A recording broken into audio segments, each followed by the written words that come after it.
I was returning from the attorney's office, my heart pounding so hard I could feel every pulse in my temples. I was 71 years old, but at that moment, I felt alive in a way I hadn't in a very long time. I carried in my purse the most important documents of my life: 3 apartment units and a house facing the ocean. All mine. All inherited from my brother, Arthur, the only one who had ever truly believed in me, the only one who saw me as more than a tired mother or a forgotten widow. I walked slowly down the sidewalk, feeling the weight of the manila envelope against my side. I couldn't stop smiling. I thought about how I would tell my son, Christopher. I thought about the expression on my daughter-in-law, Lucy's face.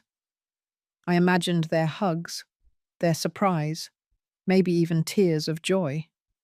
After so many years of living tight, counting every dollar, denying myself small luxuries just to avoid being a burden, I finally had something to offer them. Something big, something that would change our lives. The afternoon sun warmed my back as I climbed the front steps. The house smelled like fresh coffee. I heard voices in the living room. Christopher and Lucy were there. Perfect. I wouldn't have to wait to tell them. I could drop the news right there, watch their faces light up, feel that all the sacrifice of these years had been worth it. But then, just as I was about to turn the doorknob to the living room, I heard my name. It was Lucy's voice. Firm, clear, without the sweet tone she always used with me. I froze. I don't know why I did it. Maybe it was instinct. Maybe it was that sixth sense women develop after decades of reading between the lines, of understanding what isn't said. I stayed there, on the other side of the slightly open door, holding my breath. What I heard next sliced through me like a knife. Lucy was speaking in that business voice of hers, the one I had only heard when she was on the phone with her friends or her mother, never with me. With me, it was always honey and feigned patience. I already spoke with Dr. Thompson, she said. He confirmed that with 2 more evaluations we can get the certificate. He says it's easy. At her age, any forgetfulness can be documented as cognitive decline. I felt the floor shift beneath my feet. Christopher replied, "My son, my only child. The boy I carried, raised, and defended against everyone and everything." "And are you sure there won't be any legal problems?" he asked. "None," she answered with a chilling certainty. "Once we have guardianship, we can sell this house, liquidate her accounts, and no one can say anything. She'll be well taken care of in the facility. Visits on the weekends if you want. But the reality is, we can't keep going like this, Christopher. We've been carrying her for years." Carrying her. Carrying me. I leaned against the wall because my legs wouldn't hold me up. The manila envelope was burning against my side. 3 apartment units, a house facing the ocean, and they were planning to lock me up, declare me incompetent, and steal everything from me. "I don't know, Lucy," Christopher said, and for a second, a miserable, pathetic second, I felt hope. "She's my mother." "Exactly, she's your mother, and she's consuming everything we have. How much longer are we going to wait? Your debts aren't going to pay themselves. The business is bankrupt. We need liquidity now, not in 5 years when she finally—" She didn't finish the sentence. It wasn't necessary. "Dr. Thompson said we can start the process next week," Lucy continued. "I already have the forms. We just need your signature and hers. But that's easy. We'll tell her it's for a health insurance update or something. She signs everything you put in front of her." She was right. I had signed everything they had asked me to over the past few years. I trusted them. I trusted them blindly. "And how much do you estimate we can get for the house?" Christopher asked. Lucy sighed, as if they were finally getting to the important part. The realtor said between $250,000 and $300,000, depending on how fast we want to sell. If we wait a bit, maybe more. But I say we sell fast. Between that and what she has saved, we can get rid of all the debts and still have enough left over to invest in the new project. What about her? I already told you. The assisted living facility costs $2,000 a month. We can pay for years with what we get. She'll be fine. Better than here, in fact. She'll have people around all day. Activities. Professional care. $2,000 a month. They were appraising me, calculating how long they could keep me locked up before my own money ran out. I don't know if I can do that to her, Christopher murmured. But his voice no longer held conviction. It was just a conscience check, a final resistance before giving in completely. Christopher, sweetie, listen to me, Lucy said. And now her voice was soft, enveloping, the voice she used to manipulate him too. Your mother has lived her life. She had her marriage, she had her son, she had her good years. Now it's our turn. We have a right to live without this burden, and she'll be fine. I promise you. Silence. A long, thick, unbearable silence. And then my son's voice. All right, do it. But fast. I don't want this to drag out. Something inside me shattered at that moment. It wasn't dramatic. There were no immediate tears and internal screams. It was something deeper, more definitive. It was like watching the final piece fall from a building that had been collapsing for a long time, only I had been refusing to see it. I stood there, on the other side of the door, clutching the envelope to my chest. Inside were the documents for 3 apartment units and a house facing the ocean. A fortune they didn't know existed. A fortune my brother Arthur, in his infinite wisdom, had left me with a single condition written in his letter. Ophelia, don't tell anyone until you're sure who deserves to know. Now I understood why. I took a deep breath, forced my hands to stop trembling, and backed away silently toward the entrance. I opened and closed the front door forcefully, making noise this time. I'm home, I called out in a cheerful, almost sing-song voice. I heard quick movement in the living room. When I walked in, Christopher and Lucy were sitting on the couch, smiling. He had his cell phone in his hand. She was holding a coffee cup, the perfect image of a quiet family afternoon. Hi, Mum, Christopher said, standing up to kiss my forehead. How did it go? Fine, son, I replied, tucking the envelope into my handbag before they could see it. Just some insurance paperwork, nothing important. Lucy smiled. That smile I could now see for exactly what it was. Do you want some coffee, Ophelia? I just made a fresh pot. Yes, honey. Thank you. I sat down in my usual chair and watched them move around the kitchen. I observed every gesture, every look they exchanged. Everything made sense now. Every comment about my memory, every suggestion that I rest more, every piece of paper they had put in front of me to sign. I took the coffee Lucy offered me and smiled. They didn't know everything had changed. They didn't know the woman they had just planned to lock up and strip of her assets now held more power than they could ever imagine. They didn't know I had listened. And they definitely didn't know that Ophelia Miller, the quiet and convenient widow, had just woken up.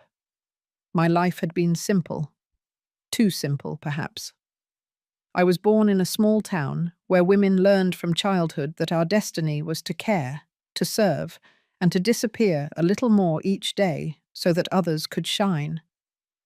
I married Robert Miller when I was 23 years old. He was a good man, hard-working, the type who comes home tired but always has a smile for his wife. We were never rich, but we never lacked for anything essential either. Christopher was born 2 years after the wedding. He was my only child. I had 2 miscarriages before him and 1 after, so when he finally stayed, I protected him as if he were made of glass. Maybe that's where it all started. Maybe I loved him too much. I protected him too much. I gave him everything I didn't have, and in the process, forgot to teach him the most important thing, that things are earned, not inherited by divine right. Robert passed away 12 years ago, a massive heart attack while driving home from work. He didn't even make it to the hospital. He left me the house, some modest savings, and a small pension that barely covered basic expenses. Christopher was already married to Lucy by then. They had been together for 3 years. At first, after the funeral, they talked about me moving in with them. "You can't stay alone, Mum," Christopher would say. But I resisted. I still had strength. I could still take care of myself. I still had my house, my space, my routines. For 5 years, I lived that way, visiting them on Sundays, receiving their polite calls midweek. But things changed when Christopher lost his job. They never told me exactly what happened. Something about company cutbacks, restructuring, the gentle lies people tell when someone is fired. Lucy worked, but her salary wasn't enough to maintain the lifestyle they had become accustomed to, the expensive apartment in the new part of town, the latest model car, the weekend trips to restaurants. That's when the visits became more frequent, and the conversations more specific. "Mum, this house is too big for you alone," Lucy would say, looking around with those calculating eyes I didn't know how to read yet. "I don't feel alone here. I'm fine," I replied. And it was true. I liked my solitude. I liked my plants in the garden, my television shows at night, my morning coffee on the porch. "But think about the practicality," Christopher insisted. "If something happened to you, if you fell, if you felt sick in the middle of the night, no one would notice until hours later." They had a point about that, I suppose. Old age brings those fears, that feeling of fragility that wasn't there before, that fear of dying alone and being found days later by a neighbor who notices the smell. So when they proposed that we all move into my house together, I accepted. They would sell their apartment, pay their debts, and we would live as a family. "It will be like before, Mum," Christopher said. "Like when I was a kid." But it wasn't like before. From day one, things were different. Lucy reorganized the whole house to make it more functional, she said. My furniture ended up in the basement, my paintings replaced by hers, my kitchen redesigned to her tastes. Little by little, my house stopped being mine. Meals were no longer family moments but quick transactions. Christopher ate, looking at his cell phone. Lucy talked on the phone with her friends. I sat in silence, feeling more invisible at my own table every day. The comments started. Small at first, almost imperceptible. "Ophelia, did you already put salt in this? Because it tastes like you did it twice." "Mum, do you remember asking me to buy milk? We bought 3 cartons this week because you keep asking." "Ophelia, you left the water running again. You have to be more careful." Each comment was a seed of doubt planted in my head. Was I forgetting things? Was I losing my memory? I started to question myself, to write everything down, to double-check everything I did. And while I shrank, they grew. Christopher spent hours locked in what used to be Robert's sewing room, now converted into his office. He talked about new businesses, investments, opportunities, but I never saw any money come in. I only saw my savings begin to disappear. "Mom, I need to borrow $2,000, Christopher would say. "It's for the business. I'll pay you back next month." He never paid me back. "Ophelia, can you help us with the electricity bill this month? We're a little tight." Lucy would ask with that soft voice I now knew was pure manipulation. I always helped. I always said yes. Because he was my son, because they were my family, because mothers sacrifice, right? That's what we were taught. My pension of $1,200 a month vanished in 3 weeks. The $30,000 Robert had left me turned into $20,000, then $15,000, then $8,000. I kept track in a notebook hidden in my room, adding up every loan that was never repaid, every favor that turned into an obligation. But I told myself it was fine. That's what family was for. That Christopher was going through a tough time, and I had to support him like I always had. Lucy was more subtle, but more constant. She always had a suggestion. She always had a comment wrapped in concern. Ophelia, don't you think you should see a doctor? I've noticed you're more forgetful. Maybe we should put the accounts in Christopher's name, just in case something happens to you. It's safer. Why don't you give me your debit card? I can do the shopping. That way you don't have to go out in the cold. Every suggestion was a small surrender. Every surrender made me smaller, more dependent, more invisible. And I accepted everything because I thought it was love. I thought they were taking care of me. How foolish I was. My friends started to disappear from my life, not because I wanted them to, but because every time I planned to see them, something more important came up. Mum, I need you to stay home today because the internet technician is coming. Ophelia, you'd better not go out today. It's raining and you might catch a cold. Until they stopped calling. Until I stopped trying myself. I convinced myself that at my age, I no longer needed friends. That my family was enough. My brother Arthur came to visit me every 2 months. He lived in New York City, 3 hours away. He was a successful man, the owner of several businesses, but he never married or had children. I was his only close family, and he was the only person who saw what I refused to see.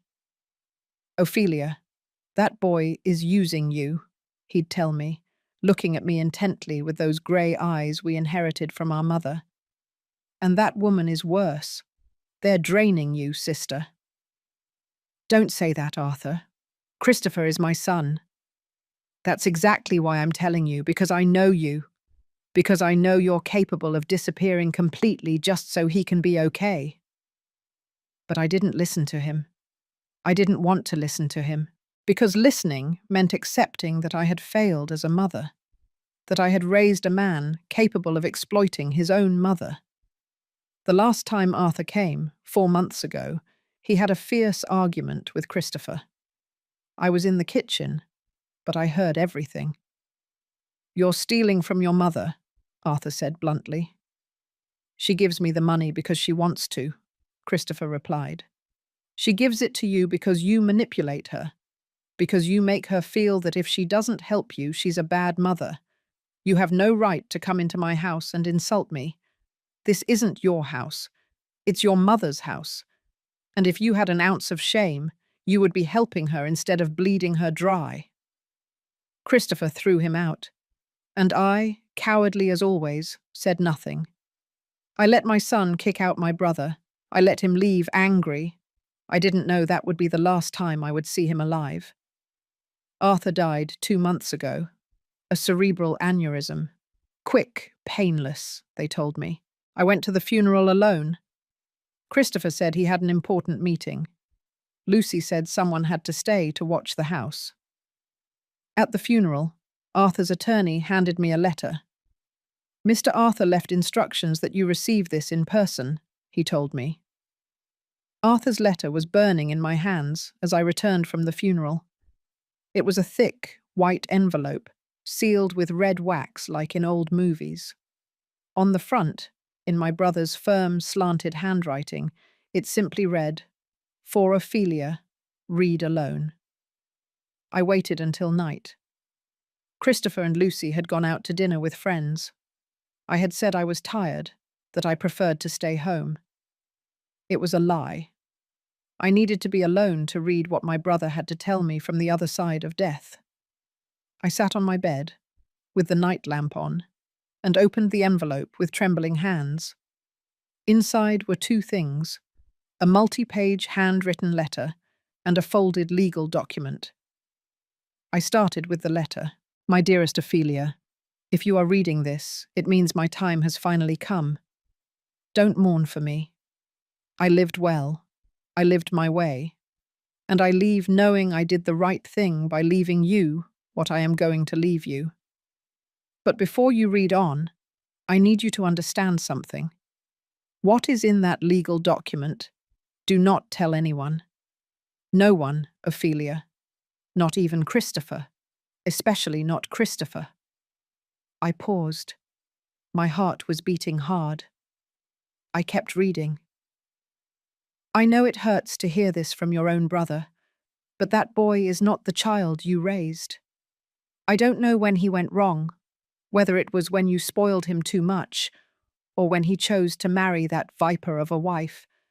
But the truth is, your son is a weak, greedy man capable of anything for money. And she is worse. She is the brain behind everything.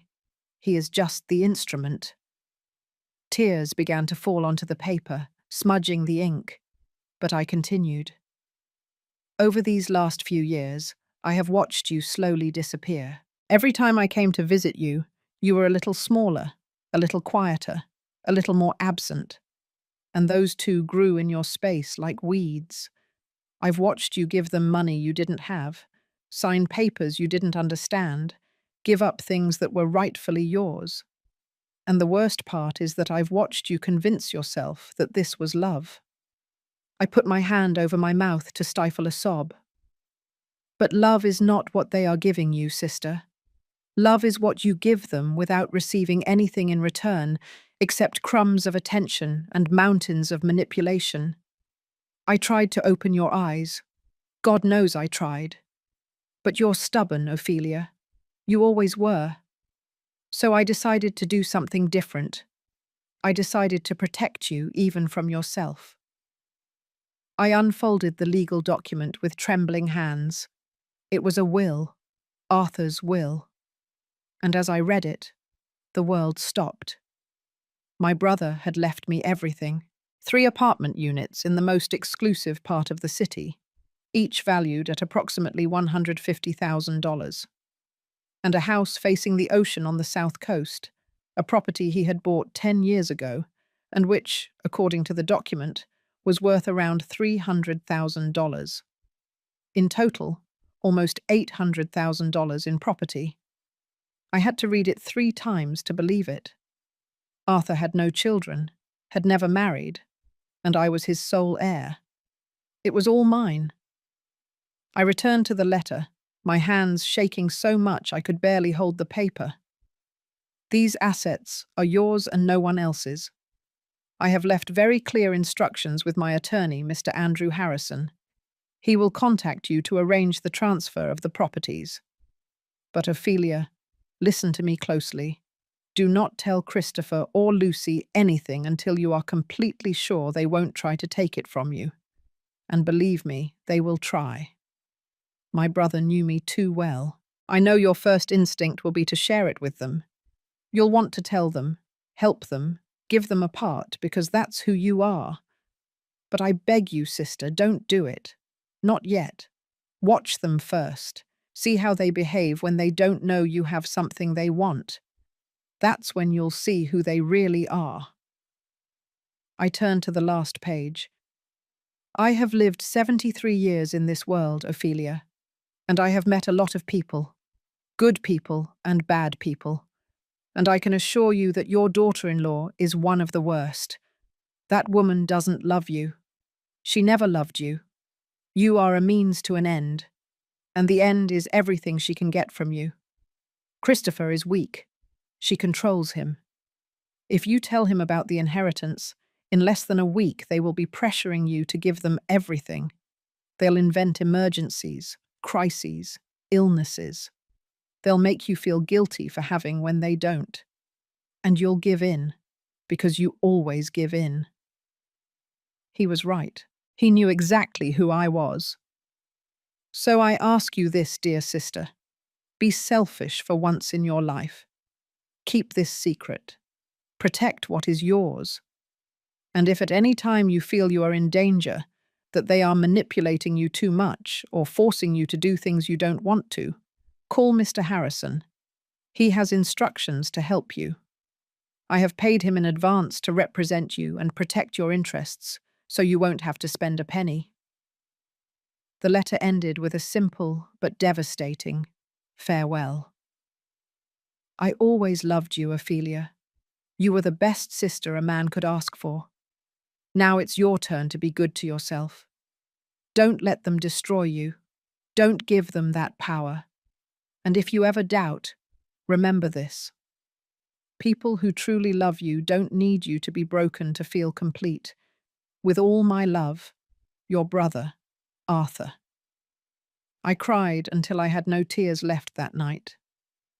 I cried for my brother, for his absence, for his unconditional love. I cried for myself, for all the years I spent shrinking so that others could grow.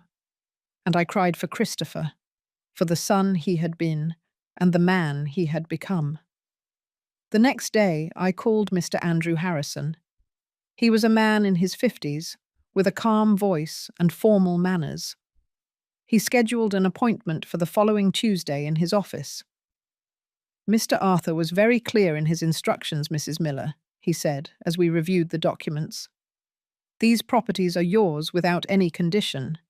The apartment units are currently rented, generating a total monthly income of approximately $4,500. That money has been accumulating in an account since Mr. Arthur's passing. There is already close to $9,000 available. I couldn't speak. I just nodded as he continued. The beach house is unoccupied. Your brother used it occasionally, but it is in perfect condition. It is fully furnished, utilities are current, and it's ready for you to live in whenever you wish. And what do I have to do? I finally asked. Nothing, Ma'am. Just sign the transfer documents before a notary public. The process takes approximately 2 weeks. After that, everything will officially be in your name. And no one can take it from me? Mr. Harrison looked at me intently. No one, Mrs. Miller. These properties are yours by testamentary right. No one can claim them, sell them, or dispose of them without your express and notarized consent. Your brother made sure of that. It was then that I told him everything. I don't know why I did it. Maybe because I needed to say it out loud. Maybe because I saw in his eyes an understanding I couldn't find in my own home.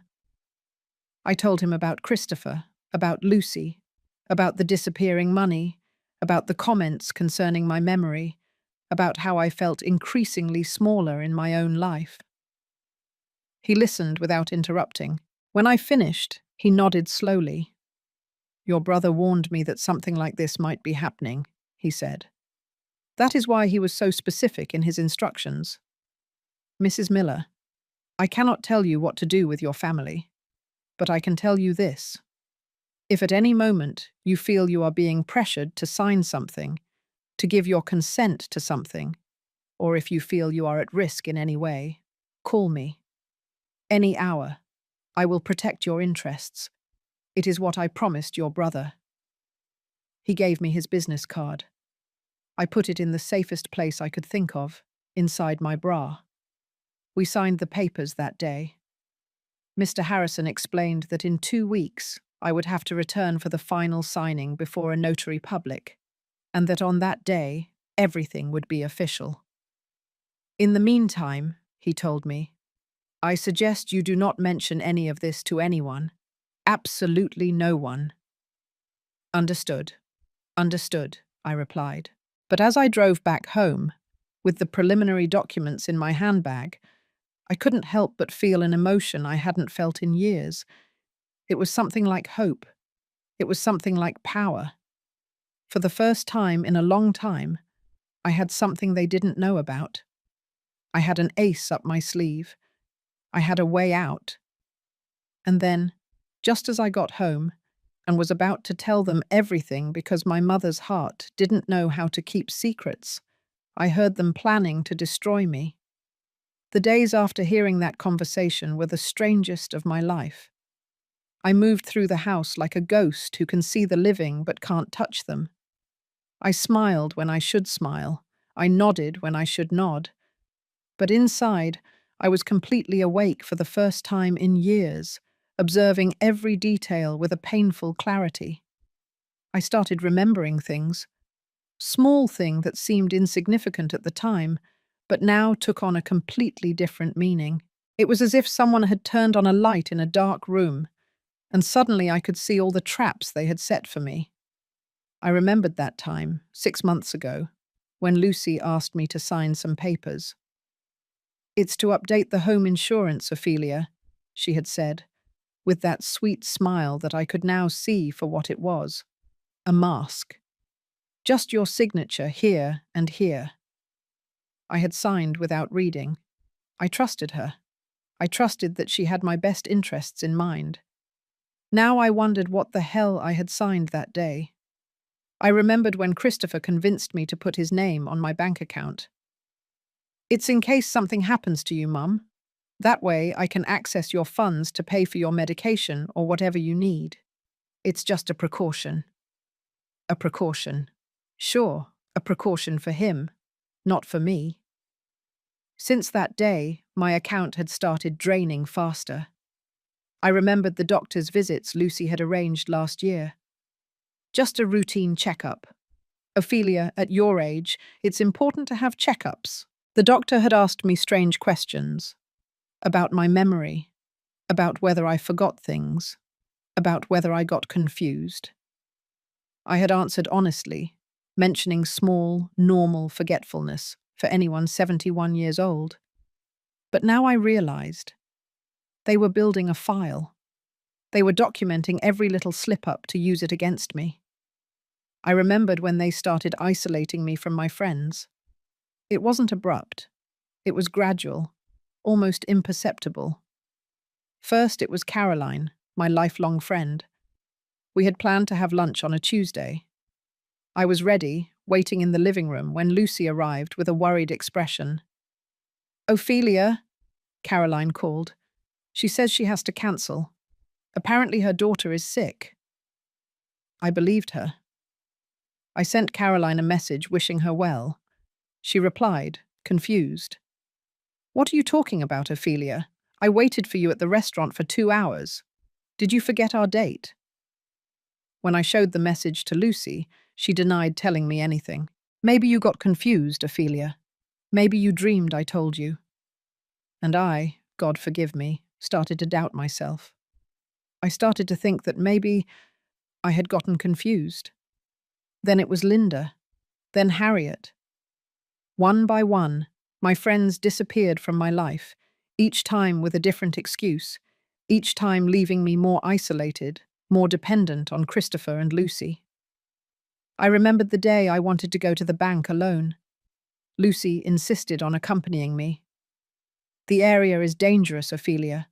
I don't want anything to happen to you." At the bank, she spoke for me. She made the transactions. I just signed where they told me. The teller didn't even look me in the eye. To him, I was an invisible old woman, and my daughter-in-law was the one who really mattered. I remembered the conversations where Christopher would mention his debts. Never directly, always in conversations with Lucy that I just happened to overhear. "I don't know how we're going to pay this. The creditors are pressuring us. If we don't get the money soon, we're going to lose everything." And I, predictable as the sunrise, would always offer help. "I have some savings, son. We can use that." Now I realized those conversations were not accidental. I was meant to hear them. It was theatre designed to manipulate my maternal guilt, to make me feel that if I didn't rescue them, I would be responsible for their ruin. I remembered when they started talking about retirement communities. They didn't call them that, of course. They called them communities for older adults or assisted living residences. Lucy would leave colourful brochures on the dining room table.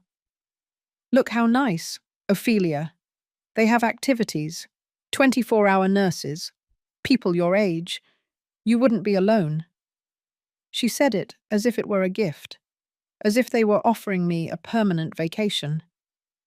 Christopher supported the idea with subtle comments. "You get bored here, Mum. In those places you would have people to talk to, things to do." What they really meant was, in those places you would be out of the way and we would have your house. I remembered last week, when Lucy prepared a special tea for me. "It's to help you sleep better, Ophelia. I've noticed you're tired lately." I drank that tea without suspecting anything. That night, I slept for almost 12 hours straight. The next day, I was groggy, confused. Lucy took the opportunity to comment. "See? That's how you are lately. Disoriented. Maybe we should talk to the doctor." Now I wondered what the hell she had put in that tea. All these memories hit me like waves. Each one was a small betrayal, and all together they formed a meticulous plan to empty me out, declare me incompetent, and take everything that was mine. But they didn't know 3 fundamental things. First, I had listened. I knew exactly what they were planning to do. Second, I had properties worth almost $800,000 that they didn't even know existed. Third, Ophelia Miller had just woken up, and a woman of 71 who survived poverty, widowhood, loneliness, and years of silent manipulation is much stronger than anyone could imagine. That night, while they slept, I took an old notebook from my bedside table drawer. It was a notebook Robert had given me years ago, with worn leather covers. I had never used it. Now it had the perfect purpose. On the first page, I wrote, "The Defense Diary of Ophelia Miller," and I started writing everything down, every date, every suspicious conversation, every paper they had made me sign, every time they had isolated me from my friends, every comment about my memory, every strange visit to the doctor, everything. I also wrote down the name and number for Mr. Andrew Harrison, the details of my inheritance, the important dates. The final signing before the notary was scheduled for 10 days from now. I had to survive those 10 days without raising suspicion. The next day, I called Caroline from a payphone. I couldn't use my cell phone. Christopher had insisted on configuring it better for me a few months ago. Now I suspected he had access to all my calls and messages. "Ophelia, where have you been?" Caroline asked with a worried voice. "I've tried calling you, but your daughter-in-law always says you're resting or not feeling well." "Caroline, I need you to listen to me and not tell anyone about this," I told her. And I told her everything, every word I had heard, every piece of the plan. There was a long silence on the other end of the line. "Ophelia, you have to get out of that house," she finally said. "Those people are dangerous." "I know, but I can't yet. I have to wait for a legal matter to be resolved. 10 more days. I just need to hold on for 10 days. What if in those 10 days they make you sign something? What if they take you to the doctor and manage to have you declared incompetent? I'm not signing anything else, and if they try to take me to the doctor, I'm going to refuse. I'll make a scene if necessary." Caroline sighed. "You have my number. Anything, any hour, you call me. And if in 2 days I don't hear from you, I'm coming to that house and I'm going to create the biggest scandal you've ever seen." "Thank you, Caroline. You're the only friend I have left." "I was always your friend, Ophelia. I was the one who stopped insisting. I should have realized what was happening." When I hung up, I felt a weight lift from my chest. Someone else knew. Someone else was watching. I was no longer completely alone. That afternoon, Lucy found me in the kitchen preparing coffee. "Ophelia, we need to talk," she said, with that serious tone she used when she wanted something to sound important. "Tell me, honey." "Christopher and I are worried about you. We've noticed you've been very distracted lately. You forget things. You get confused. I took a deep breath. It was time to act. Really? I hadn't noticed, I replied softly, looking directly into her eyes. That's why we want to take you to a specialist, a neurologist, just to do a full evaluation. It's for your own good. When? Thursday. We already have an appointment. Thursday was in 2 days, and my notary signing was in 10. If they took me to that neurologist on Thursday, I would surely leave there with a pre-prepared diagnosis of cognitive decline, and then the plan would accelerate. All right, I finally said. If you think it's necessary, I'll go. Lucy seemed surprised by my docility. She expected resistance, but I had learned something these past few days. Sometimes the best defense is to appear defenseless. Perfect, she said with a smile.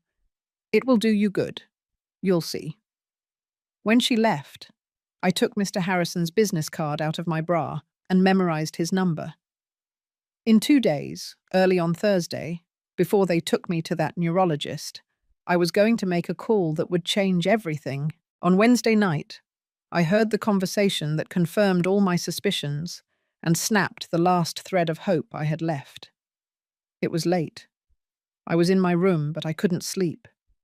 There was something in the air, an electrical tension that kept me alert.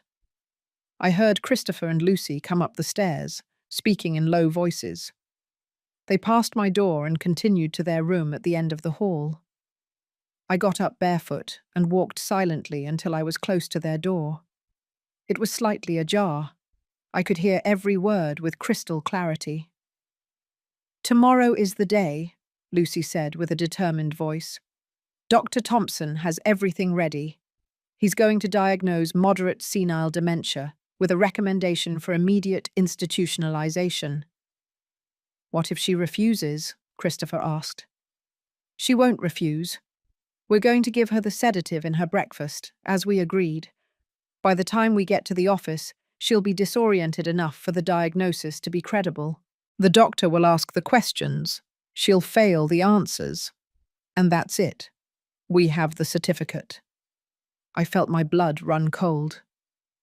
And how much is this going to cost us? Christopher asked. $5,000. We'll pay it with the money we take out of her account as soon as we have guardianship. I've already spoken with the attorney.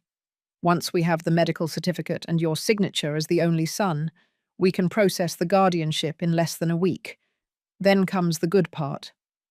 How much do you estimate we can get with everything? Lucy paused. I imagined her doing mental calculations.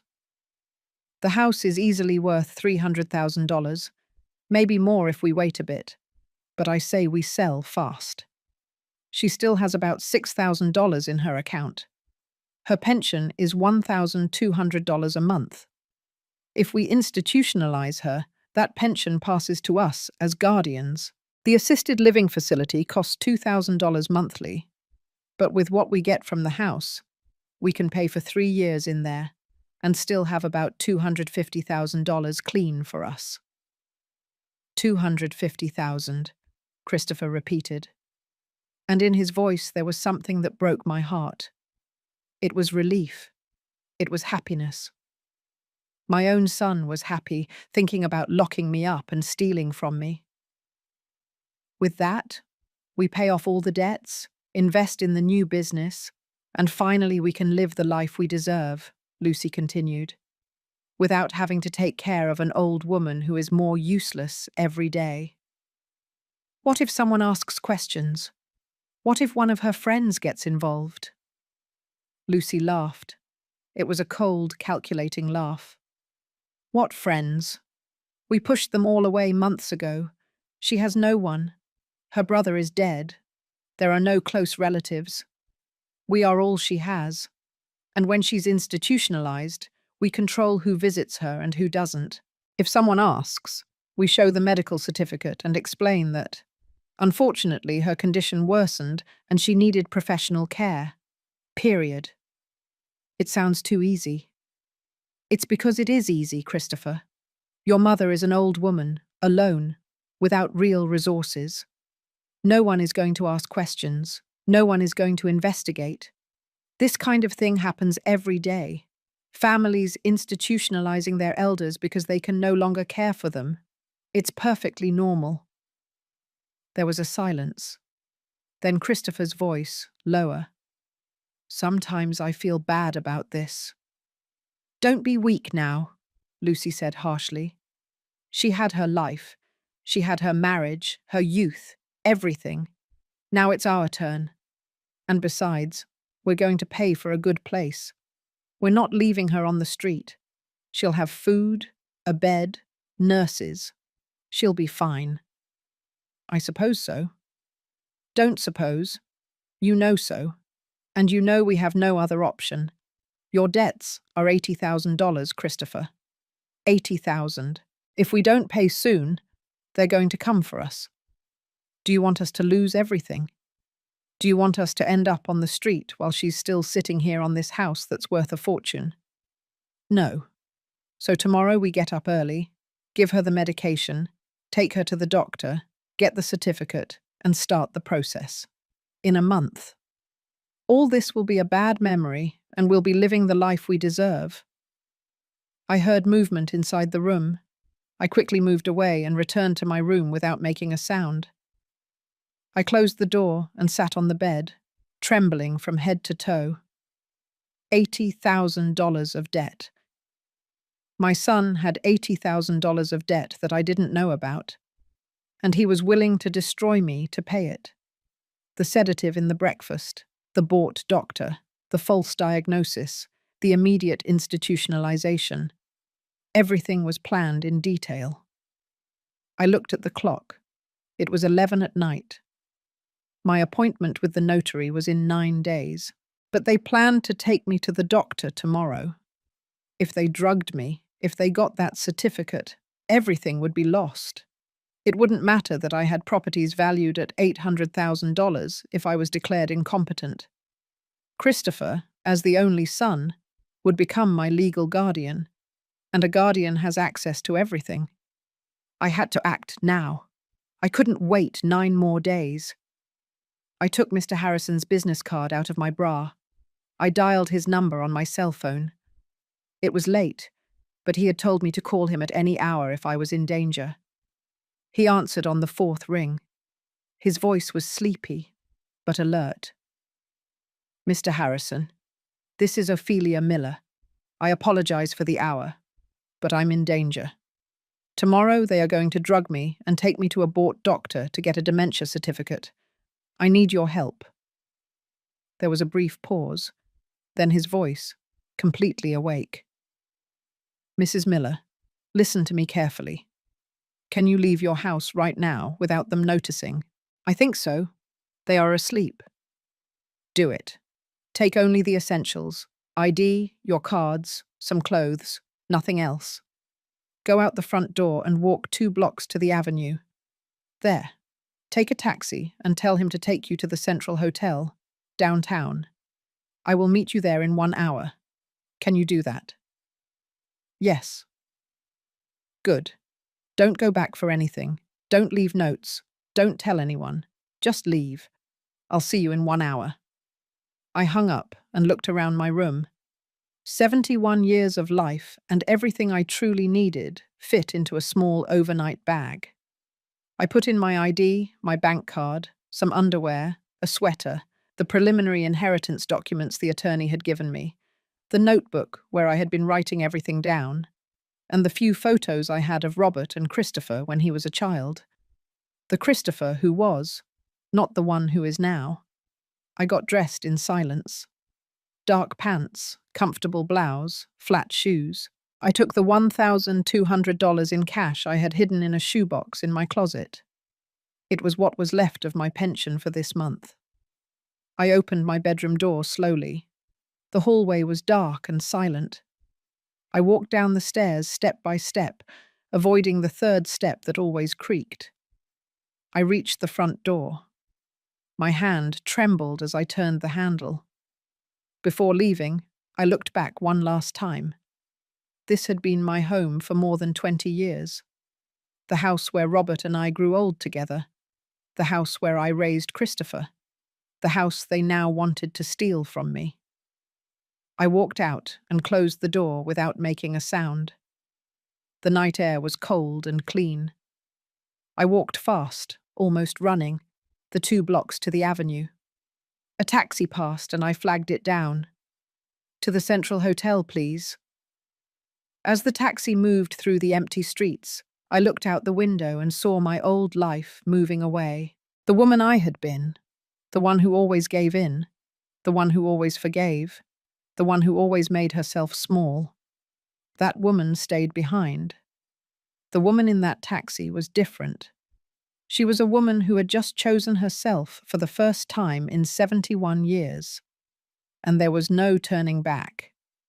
Mr. Andrew Harrison was waiting for me in the lobby of the Central Hotel when I arrived. It was almost midnight, but he was impeccable, in a dark suit and carrying a briefcase as if it were noon. He greeted me with a nod and guided me to a discreet corner where we could talk without being overheard. "Mrs. Miller, you did the right thing by leaving that house," he said without preamble. "But now we have to act fast. First thing tomorrow morning, when they discover you're gone, they're going to start looking for you. They'll call hospitals, the police, they'll fake concern. We have to get ahead of them." "What do you suggest?" "First, we are going to protect your assets immediately. We cannot wait 9 more days for the notary signing. I'm going to make some calls and arrange an emergency appointment for tomorrow morning. The properties need to be in your name as soon as possible." I nodded, unable to speak, relief and fear mixed in my chest. "Second, I need you to tell me everything you have signed in the last few months. Every document, no matter how insignificant it seems." For the next hour, I told him everything. The papers for the supposed home insurance, the authorization for Christopher to manage my bank account, the medical forms, the evaluations with the doctor, everything. The attorney took notes with an increasingly serious expression. "This is worse than I thought," he finally said. "They have been building a case against you for months. But something works in your favor. You left before they got the definitive medical certificate. Without that document, they cannot proceed with the guardianship.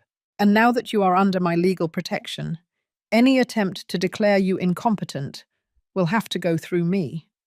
Can they force me to return?" "No.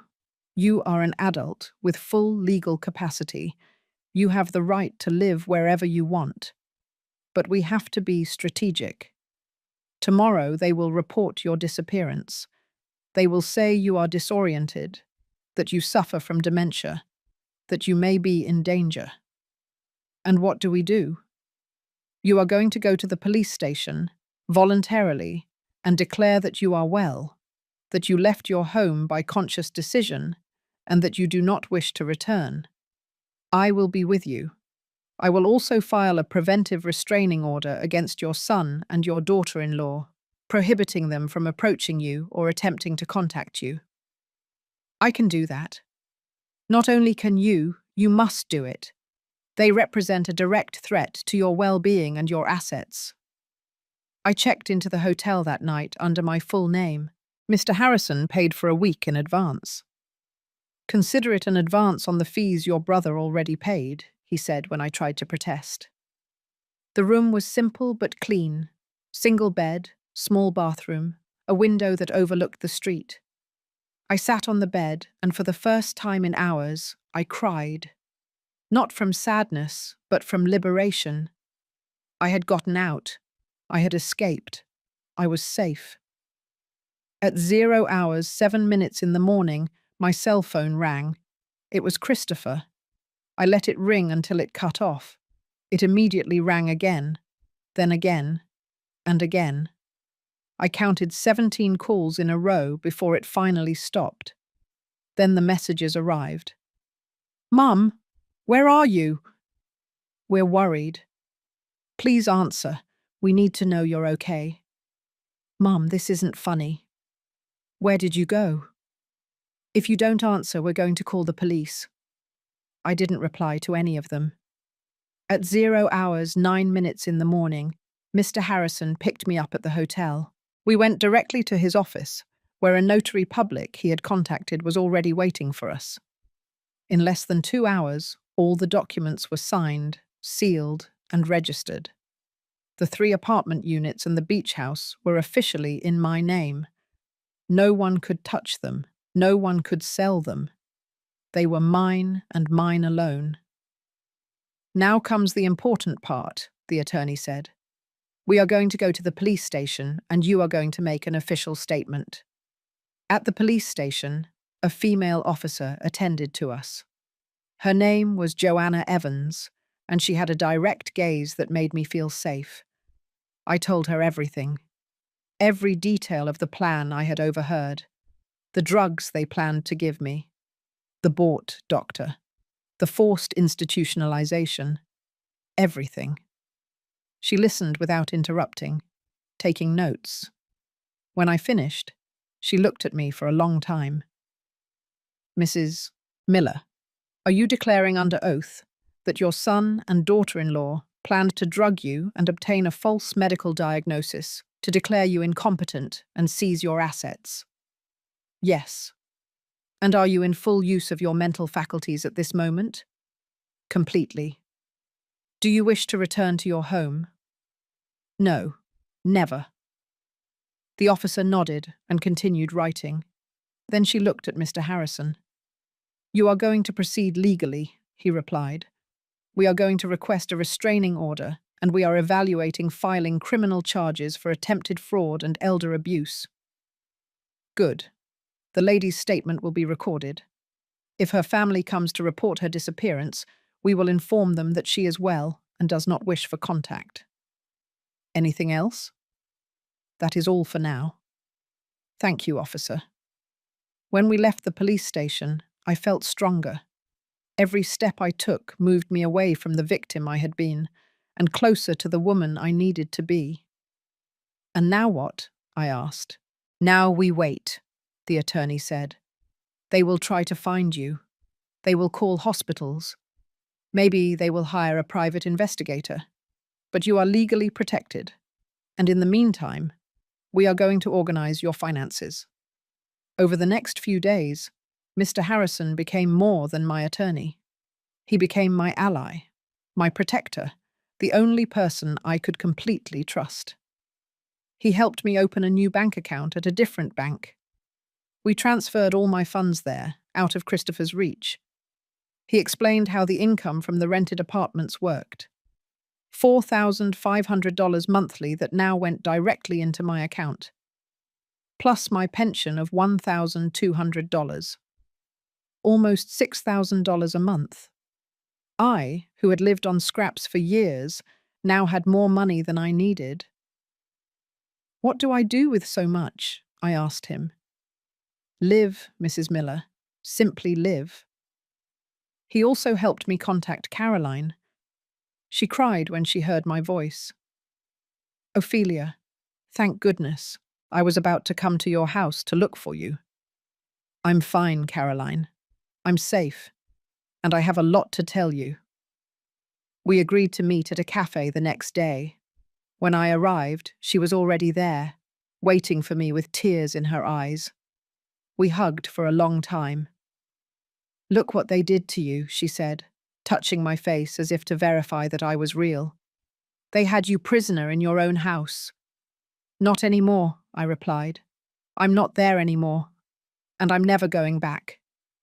I told her everything. The inheritance, the plan, my escape, the properties, everything. Caroline listened with her eyes growing wider. $800,000, she whispered. Ophelia, you're rich. I don't feel rich. I feel free. Which is better?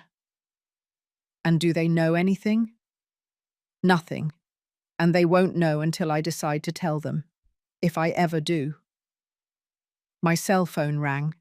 It was another message from Christopher. Number 50-something since I had left. I had stopped counting them.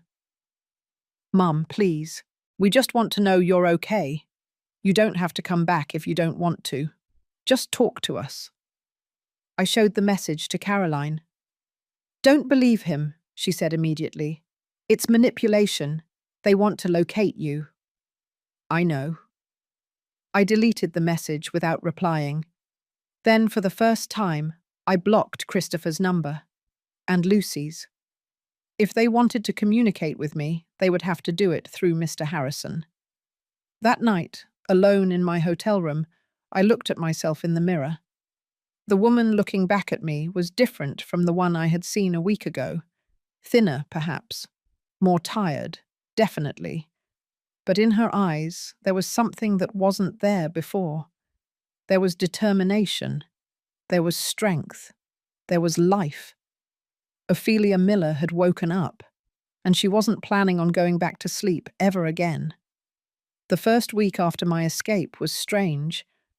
I would wake up every morning in that hotel room not knowing for a second where I was. Then the memory would return like a punch. I had left my house. I had left my son. I had chosen to save myself. Mr. Harrison called me every day. He kept me informed of every move Christopher and Lucy made to find me. They filed a missing person report, he told me on the third day. They alleged that you suffer from dementia and may be disoriented and in danger. The police informed them that you had already made a voluntary statement and that you are well. They didn't give them any more information. And what did they say? Your son insisted. He wanted to speak with superiors. He threatened to get attorneys. But Officer Evans was very clear. You are an adult with full legal capacity, and you have a right to your privacy.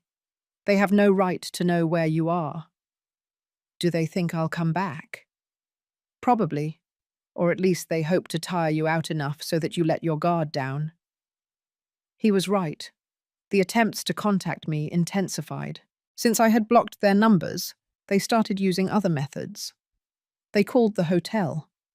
The receptionist informed me that a man claiming to be my son had asked for me. She, following Mr. Harrison's instructions, denied that I was there. They contacted Caroline. She called me immediately. "Ophelia, your daughter-in-law just called me. She told me you were sick, that you left confused, that they need to find you to take you to the doctor. I told her I didn't know anything about you. Thank you, Caroline." She also said something strange. She said that when they find you, they'll make sure you get the appropriate treatment. She said it in a voice that gave me chills. The appropriate treatment. Institutionalization. Drugs. Total control. They won't find me, I assured her. I'm protected. But at night, alone in that hotel room, fear would visit me. What if they found me? What if they managed to trick a judge? What if they managed to have me declared incompetent somehow? Mr. Harrison noticed my anxiety. "Mrs. Miller, I think it's time for you to move to a more permanent place," he told me one afternoon. "The hotel is fine temporarily, but you need a home." "Where?" "The beach house, the one your brother left you. It's ready to be occupied. It has furniture, utilities, everything. And most importantly, it's 4 hours away from here. Your son doesn't know it exists. You can start over there, in peace." The idea both terrified and excited me. Starting over at 71. Was living alone in a house facing the ocean possible? "I can take you this weekend so you can see it," he offered. "If you don't like it, we'll look for another option. But I think you'll like it." On Saturday morning, Mr. Harrison came to pick me up. We drove for 4 hours along a beautiful coastal highway. I looked at the ocean through the window and felt something close to hope. The house was in a small town called Peaceful Bay. Arthur had bought it 10 years ago as a weekend retreat. It was a 2-story building, painted white with large windows that overlooked the sea. It had a small garden with wildflowers and a wooden deck where you could hear the waves. When I walked in, I was speechless. Everything was immaculate. Large living room with comfortable furniture. Modern, well-equipped kitchen. 2 bedrooms on the second floor, both with ocean views. In the master bedroom, there was a note on the bed. I recognized the handwriting immediately. It was Arthur's. Ophelia, if you are reading this, it means you finally found your way to this place. This house was my sanctuary for years. Now it's yours. No one knows you here. No one will judge you. No one will use you. You can be who you really are. You can rest, live in it, enjoy it. You earned it. With love, your brother. I cried, holding that note.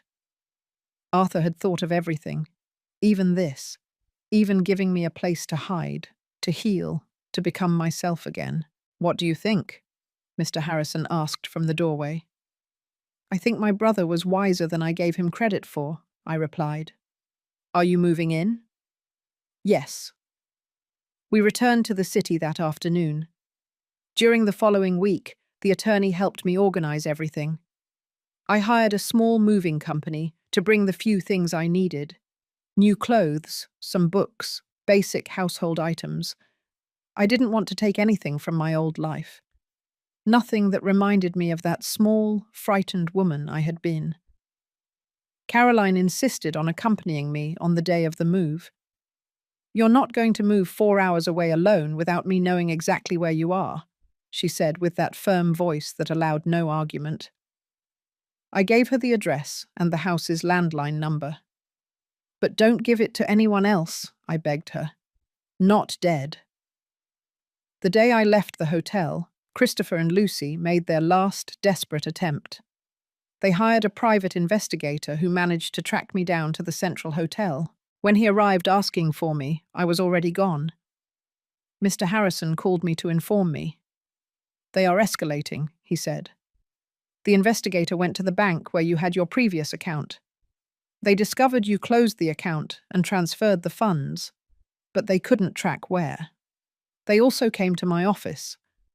I told them that if they wanted to communicate with you, they had to do it in writing and I would deliver the message. And they did. Yes, they sent a letter. What does it say? There was a pause. Do you want me to read it? Yes. The attorney cleared his throat and began reading in a neutral voice. Dear Mum, we don't understand why you did this. We only wanted to help you. We were worried about your health. If someone convinced you we had bad intentions, they are lying. We are your family. We love you. Please come home. We can forget all this and start over. Your loving son, Christopher. Silence. Mrs. Miller. I'm here. Do you want to respond? I thought about that letter, about every carefully chosen word, about the manipulation disguised as love, about the lie wrapped in concern. No, I finally said. I don't want to respond. Let them think what they want. I already know the truth. There is something else, the attorney continued. They tried to access the property records. They wanted to see if you had bought or sold anything recently. They didn't find anything because the properties were registered in your name before they started looking. But they are investigating your finances. They may discover the inheritance. Eventually, perhaps. But by then, you will be established in your new life. Legally, they can't do anything. The properties are yours. Period. I moved to Peaceful Bay on a Tuesday morning. Caroline came with me and spent the day helping me settle everything. When we finished, we sat on the deck with coffee and looked at the ocean.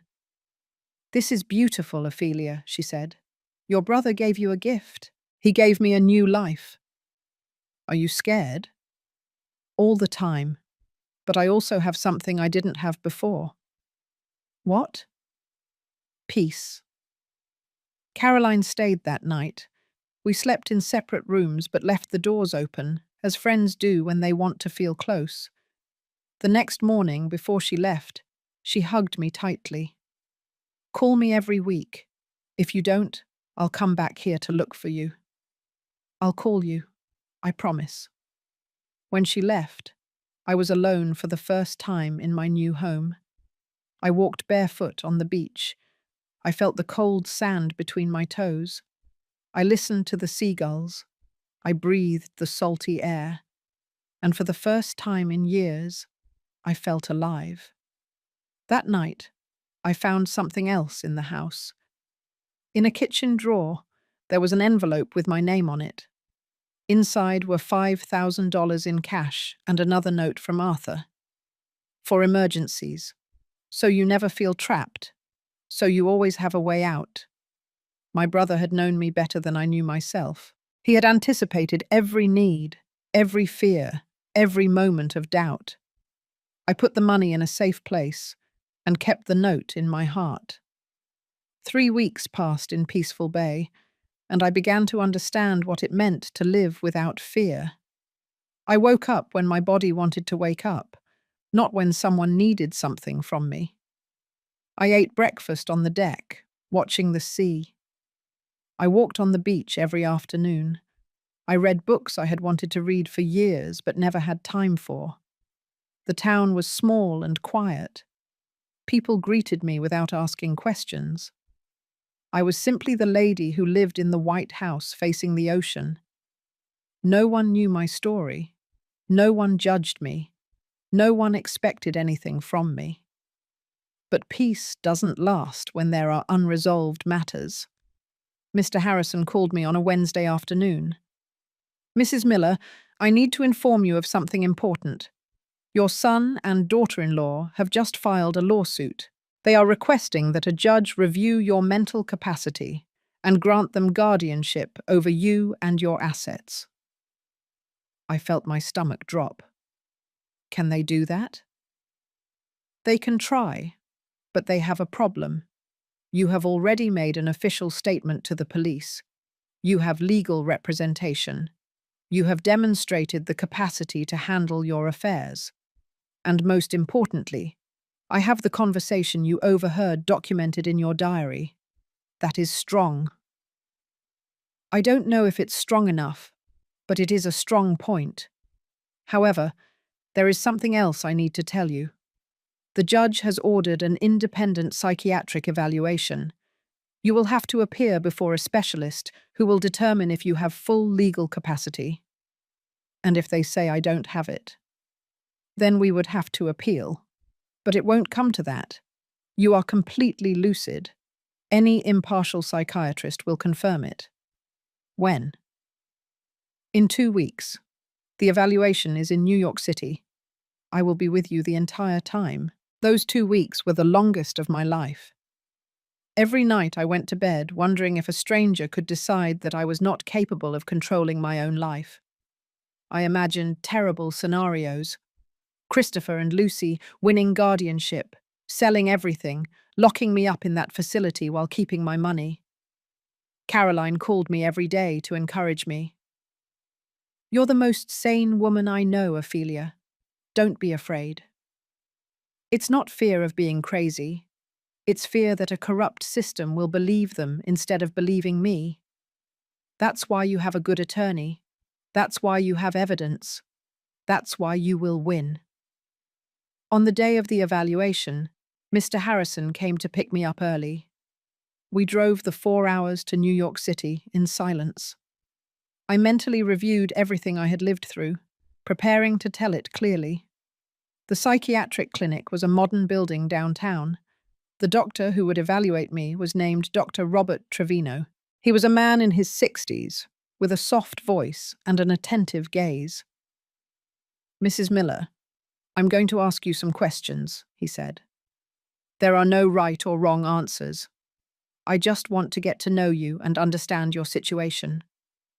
For 3 hours, he asked me questions about my life, my memory, my recent decisions, my family relationships. I told him everything, from beginning to end. I omitted nothing. I told him about the years of manipulation, the conversation I overheard, the plan to drug me, my escape. He listened without judging, taking occasional notes. "Why do you think your son would do something like that?" he asked at one point. "Because he has $80,000 of debt that he can't pay. Because he's married to a woman who manipulates him.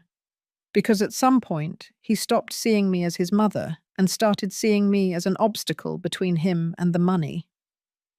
"And how do you feel about that?" I thought for a long time before answering. Shattered, betrayed, but also liberated, because I finally saw the truth. And the truth, however painful, is better than the lie. At the end of the evaluation, Dr. Trevino looked at me intently. "Mrs. Miller, you are one of the most lucid people I have evaluated in a long time. What you experienced was systematic financial and emotional abuse. The fact that you were able to recognize it and act to protect yourself demonstrates exactly the opposite of what your family is alleging." I felt tears begin to well up in my eyes. "So, my report will be very clear. You have full mental capacity. There is no medical or psychological reason for anyone else to manage your affairs. The guardianship petition should be rejected." I left that clinic feeling 20 pounds lighter. Mr. Harrison was smiling. "You did very well, Mrs. Miller. Now what happens?" "Now we wait for the court hearing. With this report, your statement to the police, and your direct testimony, they have no case. They are going to lose." The hearing was scheduled for 3 weeks later. Mr. Harrison prepared me for every possible scenario. He explained what questions they would ask me, how to respond, how to stay calm even if I saw Christopher and Lucy. "They are going to try to provoke you emotionally," he warned me. "They will play the victims. They will cry. They will say they only wanted to help you. Don't be fooled. I won't." The day of the hearing arrived. I dressed with dignity. Dark pants, white blouse, the pearl necklace Robert had given me for our 20th anniversary. I looked in the mirror and saw a strong woman looking back at me. We arrived at the courthouse early. Mr. Harrison guided me to the hearing room. And there, across the hallway, they were. Christopher had aged. He had deep, dark circles under his eyes and had lost weight. Lucy was impeccable as always, in a conservative dress and discreet makeup, the perfect image of the worried daughter-in-law. When our eyes met, Christopher looked at me with a mix of surprise and something that might have been shame. Lucy looked at me with pure hatred. "Mum," Christopher said, taking a step toward me. Mr. Harrison immediately stepped in front of me. "Mr. Miller, there is an order prohibiting direct contact. Please maintain your distance." "I just want to talk to my mother." "You can do so in the hearing, under the judge's supervision." We entered the room. The judge was a woman in her 50s, with a serious expression. Her name was Judge Lisa Thompson, and she had a reputation for being fair but strict. Christopher and Lucy's attorney presented their case first. They talked about my age, alleged forgetfulness, my erratic behavior in leaving my home without notice.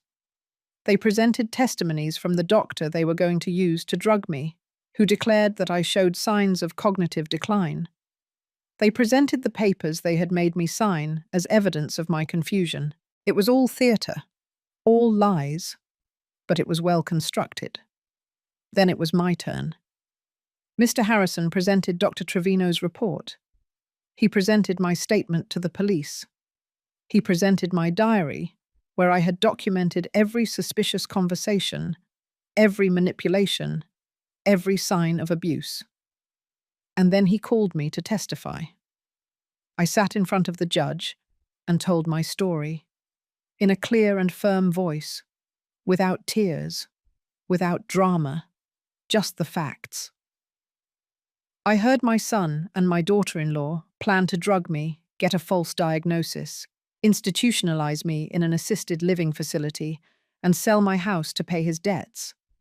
It was not confusion. It was not paranoia. It was the truth, and I had to escape to save my life and my freedom.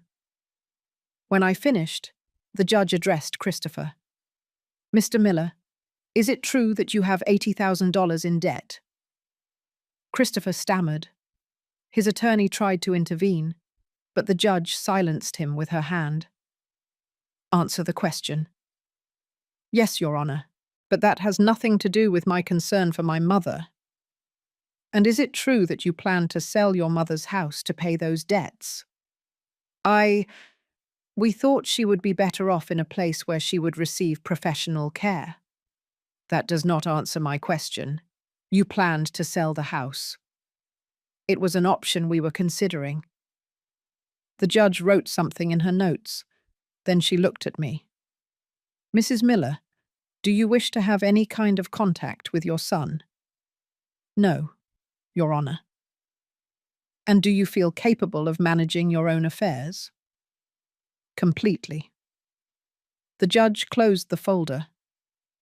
"The guardianship petition is rejected. Mrs. Ophelia Miller has full legal capacity.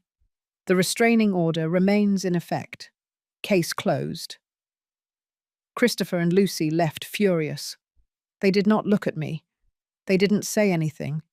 They simply left. I left the courthouse with Mr. Harrison and took a deep breath. I had won. I had protected my freedom. I had closed that door forever. 6 months have passed since the hearing. 6 months since I definitively won my freedom. 6 months living in this house facing the ocean that my brother left me. Life in Peaceful Bay is simple and beautiful. I wake up to the sound of the waves. I eat breakfast on the deck. I walk on the beach every afternoon, feeling the sand beneath my feet and the wind on my face. I have met the neighbors, kind people who invite me for coffee, who tell me stories about the town, who don't ask about my past because they understand that everyone has the right to start over. Caroline visits me once a month. We sit on the deck, drink wine, and laugh like we haven't laughed in years. Sometimes she cries when she looks at me. "I can't believe everything you went through," she tells me. "And I can't believe how strong you are." "I'm not strong. I'm just tired of being weak." The 3 apartment units I inherited continue to generate income. $4,500 monthly that are deposited into my account without me having to do anything. Added to my pension, I have more money than I ever dreamed of having. I don't spend it on luxuries. I spend it on peace, on books, on flowers for my garden, on occasional short trips with Caroline to nearby towns. Mr. Andrew Harrison became more than my attorney. He is my friend.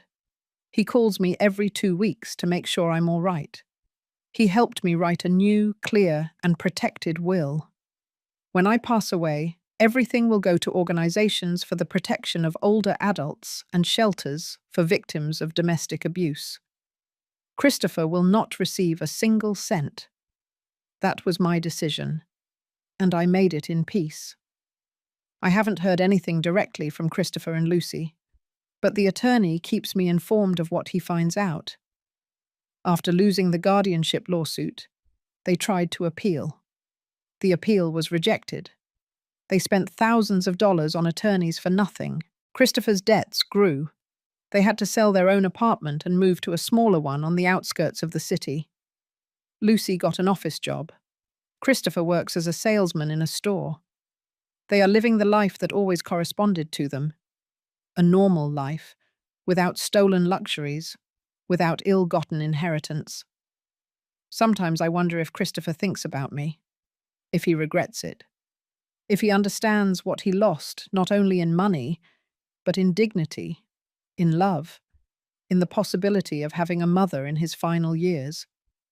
He probably blames me. He probably told everyone that I'm a crazy old woman who abandoned him, that I disinherited him for no reason, that I betrayed him. And that's fine. Let him think what he wants. I know the truth. And the truth is that I didn't abandon him. He abandoned me first. He abandoned me every time he chose money over me. He abandoned me when he planned to drug and institutionalize me. He abandoned me when he stopped seeing me as his mother and started seeing me as a resource to exploit.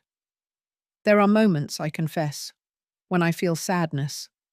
Not for him, but for the boy he was. For that 5-year-old Christopher who ran to hug me when I got home from work.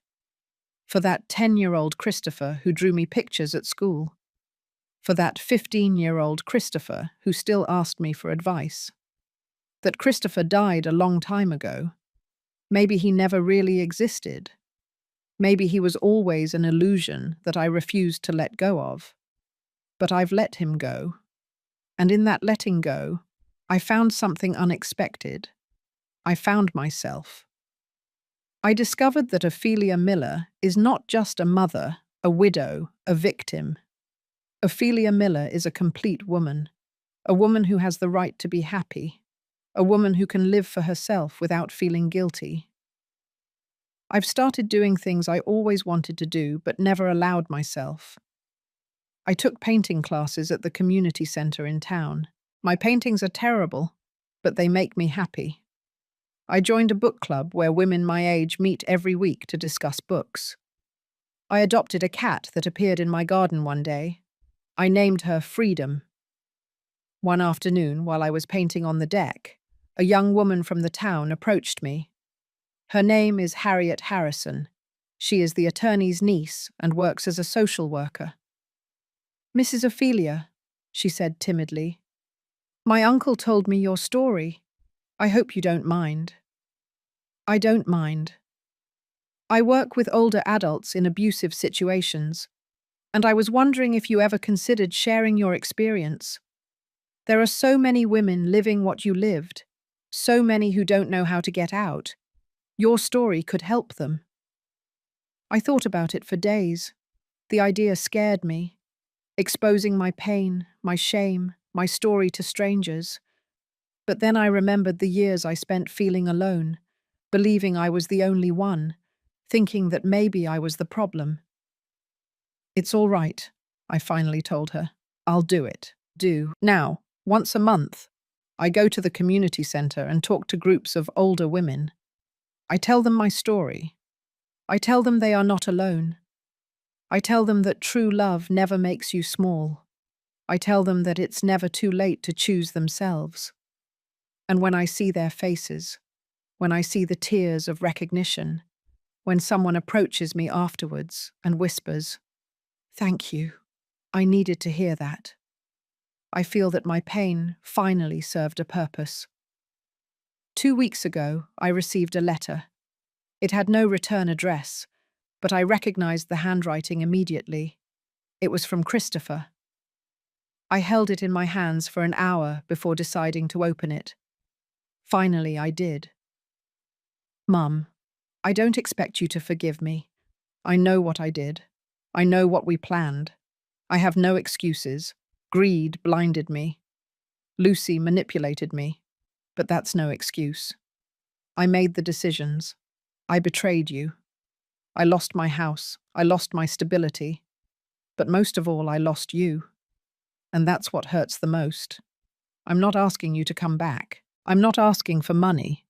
I just wanted you to know that I regret it. And that despite everything, I still love you. Your son, Christopher." I read that letter 3 times. I searched every word for signs of manipulation, of hidden intentions, but I only found sadness. Maybe it was genuine. Maybe not. It no longer mattered. I wrote a short reply. "Christopher, I received your letter. Repentance is the first step toward redemption, but it doesn't erase what happened. I wish you well in your life. I hope you find your way. But my path no longer includes the possibility of you hurting me again. Take care, Mum." I sent it without a return address.